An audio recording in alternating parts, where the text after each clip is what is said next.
we've got our passenger side engine compartment. When you get your test, you're going to have one of three tests. You're going to have your full pre-trip inspection, or you're going to have possibly two partial inspections. One would be the engine compartment and the coupling, and the other would be from the cab back coupling. Don't ever just stop on your own. Let the examiner tell you when to stop, because if you stop on your own, you could be missing points or something, like your landing gear. Maybe she wanted you to go all the way to your header board, but you stopped right there at your pintle hook, and you could have lost maybe 10 points. So make sure you go until they tell you to stop. So to start with our passenger side engine compartment, I've got my washer fluid reservoir, my coolant reservoir.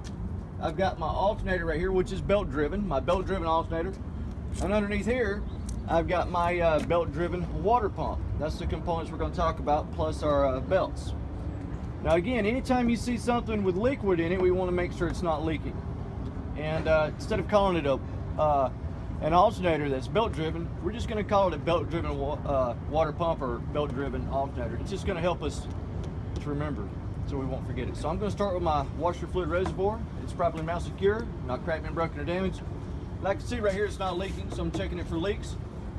And I'm going to make sure my washer fluid is above the add line. If it were below the add line, I would add more washer fluid here. So we got to say where we would add something. Now I've got my coolant reservoir. It's properly mount secure, not cracked, been broken, or damaged. I'm going to check to make sure it's not leaking. And I can clearly see I'm above the add line, but if I were below the add line, I'd add more coolant here.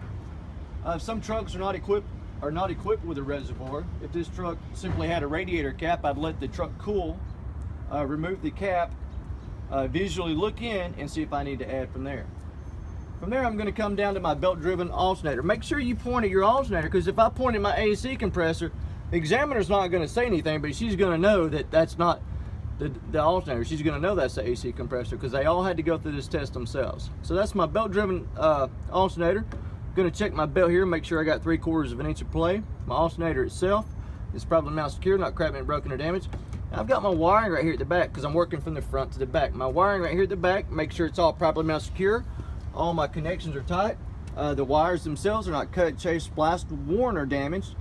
And I'm going to check that the wire's not rubbing against anything. And I'm also going to look that I have no bare wire showing through the insulation. Something like that could cause like a spark, burn down the vehicle. From there, I'm going to go to my belt-driven water pump. Now, I can't see the water pump. It's all up in here in this massive equipment. But I'm kind of pointing in its general direction, because I know this radiator hose goes to it.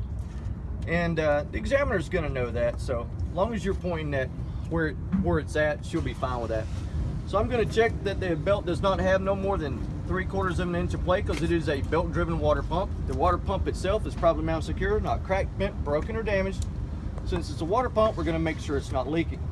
Now, I've got my hoses right here coming off the water pump, and I'm going to make sure all my hoses are properly mount secure. There's no no abrasions, bulges, and cuts. They're not ripped or frayed or anything like that. And again, they're not leaking.